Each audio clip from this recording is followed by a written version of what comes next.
what is the Prime Minister's plan to cut power prices then? Certainly it isn't increasing the supply, which you would think in market economy, that's the way to go.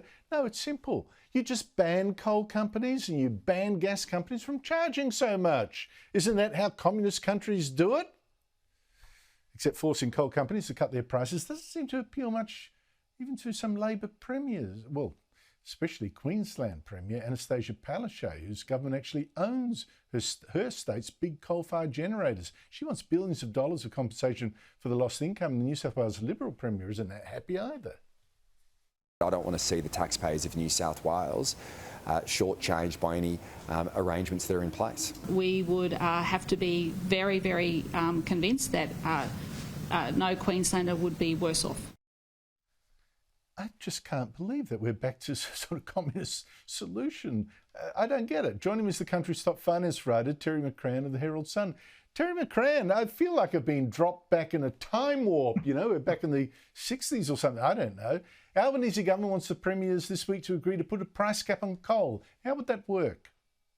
It would work very badly, Andrew. This idea is somewhere between very bad and catastrophic.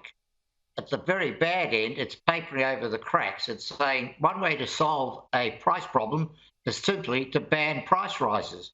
Now, why don't we apply this across the economy? Say we don't like higher petrol prices, so let's ban higher petrol prices. We don't like higher food prices, let's ban higher food prices.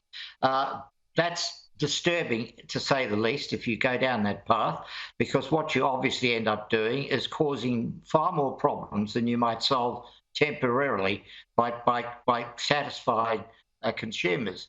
At the catastrophic end, this is really the first sort of step you can take towards banana republicanism, because this is essentially about confiscating an asset, which is that coal, which is going into coal-fired power stations. We will ban the ability of the government, of the producers, to get the full price for that coal. We are in effect going to nationalise some of that coal production.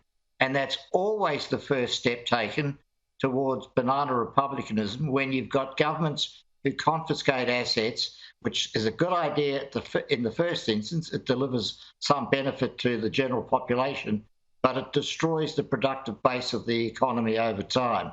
So it's either somewhere between a very bad idea and a potentially catastrophic idea. And obviously, it wouldn't solve the underlying issue, which is that why is the coal price going up? Because of supply. We're not finding, well, coal and gas, we're not finding, or we're not being prepared to allow the finding of that coal and that gas to be used in the domestic marketplace.